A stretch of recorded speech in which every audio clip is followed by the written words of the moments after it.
Welcome to our channel physics Patna से। आज के इस वीडियो में मैं आपको सेलिना टेक्स्ट बुक का, जो आपके आईसीएसई 10th फिजिक्स का टेक्स्ट बुक है, उसका एक न्यूमेरिकल बताने वाला हूं, टॉर्क चैप्टर का, फोर्थ चैप्टर का। तो ये न्यूमेरिकल है तो काफी सिंपल, लेकिन बच्चों को दिक्कत इसलिए आता है कि इसमें कौन सा कॉन्सेप्ट हमें यूज करना है वो आइडिया नहीं लग पाता है ना। तो आइए देखते हैं ये न्यूमेरिकल क्या है। ये देखिए, इसका फिगर हमने यहां पे रखा हुआ है, जिसमें क्या गिवन है जरा देखते हैं। We have a uniform bar। Uniform bar कहने का मतलब कि थ्रू आउट इसका जो मास डिस्ट्रीब्यूशन है वो सेम है। जैसे हम यूनिफॉर्म मीटर रूल जो देखते हैं तो उसका थिकनेस हर जगह सेम ही है। ये ऐसा नहीं कहीं थिकर ज्यादा है, कहीं पे थिकर कम है, ऐसा नहीं होता है ना। तो यूनिफॉर्म बार है जिसका लेंथ है टोटल L मीटर। अब ये देखिए, पूरा का पूरा बार का लेंथ है L metre. It is supported at its ends. यहां से भी सपोर्ट प्रोवाइड किया है, यहां से भी सपोर्ट प्रोवाइड किया है, and loaded by a weight W kgf at its middle. तो ये इसका मिडल पॉइंट है। इस मिडल पॉइंट से यहां पे हमने एक वेट सस्पेंड कर दिया, that is of W kgf। In equilibrium find the reactions R1 and R2 at the ends. अब देखिए, ये जो फोर्स ऑफ रिएक्शन लगाएगा, अब ऑब्वियसली यहां से हमने जो सपोर्ट दिया है, ये इस बार पे अपवर्ड डायरेक्शन में फोर्स लगाएगा, जिसको हम फोर्स ऑफ रिएक्शन बोल सकते हैं। इधर से लग रहा है R1 और इस एंड से लग रहा है R2। अब देखिए, करना क्या है, इक्विलिब्रियम में रहना चाहिए। तो इक्विलिब्रियम में रहने के लिए क्या जरूरी है कि दोनों तरफ का जो टॉर्क है, anticlockwise torque about the axis of rotation और clockwise torque about the axis of rotation should be equal. तो यही कॉन्सेप्ट हमें यूज करना है इसमें। अब देखिए, हम इसमें करेंगे क्या, जैसे यहां पे ये पार्ट हमें दिख रहा है, ये फोर्स ऑफ रिएक्शन, यहां से भी फोर्स ऑफ रिएक्शन है। तो इसके लिए हम छोटा सा एग्जांपल लेते हैं। जैसे आपने देखा होगा बेंच, तो बेंच के दोनों तरफ जो उसके सपोर्ट रहते हैं, जो उसके लेग्स रहते हैं, तो मान लेते हैं जैसे यही हमारा बेंच है फिलहाल के लिए, तो ये इधर से हमने सपोर्ट दिया हुआ है, ये इसका लेग है। तो अगर इस बेंच को हम इधर से फोर्स लगा के रोटेट करवाना चाहें, तो ये इस वाले सपोर्ट के अबाउट, इस वाले लेग के अबाउट रोटेट करेगा। मतलब ये सपोर्ट हमारा किसका काम करेगा, एक्सिस ऑफ रोटेशन का। तो हम एग्जैक्टली यही वाला कॉन्सेप्ट इसमें यूज करने वाले हैं, है ना। तो हम मान लेते हैं कि ये जैसे हमें रॉड दिख रहा है, बार दिख रहा है, तो ये इसके अबाउट, जहां पे फोर्स ऑफ रिएक्शन R1 लग रहा है, उसके अबाउट हमें इसको रोटेट करवाना होता। तो ये जहां पे R1 है, ये हमारा एक्सिस ऑफ रोटेशन हो जाएगा। तो देखिए, मैं थोड़ा इसे छोटा कर देता हूं, जगह मिल जाएगा अपने को थोड़ा सॉल्व करने के लिए, है ना। अब देखिए, ये हमारा जो एक्सिस ऑफ रोटेशन है, ये हमने लिया एक्सिस ऑफ रोटेशन। तो मैं यहां पे लिख देता हूं, एक्सिस ऑफ रोटेशन हम किसको ले रहे हैं, एक्सिस ऑफ रोटेशन हमने किसको ले लिया, at the point where R1 acts.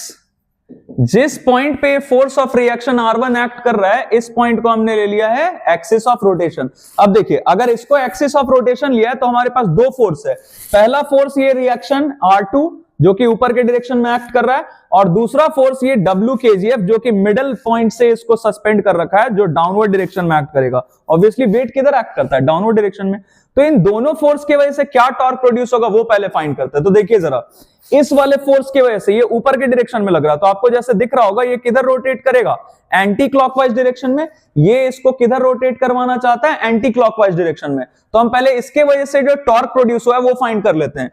तो torque due to R2, due to force of reaction R2, किसके about, about axis of rotation. तो हमारा एक्सिस ऑफ रोटेशन ये है। तो इस पॉइंट का हम कुछ नाम लेते हैं, मान लेते हैं ये पॉइंट A है और ये पॉइंट B है। तो देखिए, पॉइंट A के अबाउट हमारा एक्सिस ऑफ रोटेशन, अगर हम इसका नाम कुछ भी ले सकते हैं तो अबाउट A ले लेते हैं। तो about axis of rotation that is A। तो इसके लिए टॉर्क कितना हो जाएगा, टॉर्क का फॉर्मूला हमें पता है, force into perpendicular distance between line of action of force and axis of rotation. तो देखिए, फोर्स का वैल्यू हमने रख लिया R2 into perpendicular distance between line of action of force and axis of rotation, जो कि कितना है, ये पूरा का पूरा हमारा कितना गिवन था, L, है ना। तो R2 इंटू L। और दूसरा फोर्स हमें दिख रहा है, दूसरा फोर्स क्या है, ये W, जो कि कहां एक्ट कर रहा है, डाउनवर्ड डायरेक्शन। देखिए, ये इसको किधर रोटेट करवाना चाहता है, क्लॉकवाइज डायरेक्शन में। ये इसको किधर रोटेट करवाना चाहता है, क्लॉकवाइज डायरेक्शन में रोटेट करवाना चाहता है, और ये एंटी क्लॉकवाइज। तो torque due to W about A, again about the axis of rotation that is A। तो ये कितना टॉर्क प्रोड्यूस करेगा, देखिए, फोर्स के जगह हम क्या रखेंगे, W into perpendicular distance between line of action of force, इस बार हमारा फोर्स ये W है तो इसका line of action of force और एक्सिस ऑफ रोटेशन A के बीच का डिस्टेंस कितना होगा? ऑब्वियसली ये होगा L/2, है ना, क्योंकि पूरा लेंथ L है और ये मिड पॉइंट पे इसको सस्पेंड किया तो ये L/2, तो W इंटू L/2।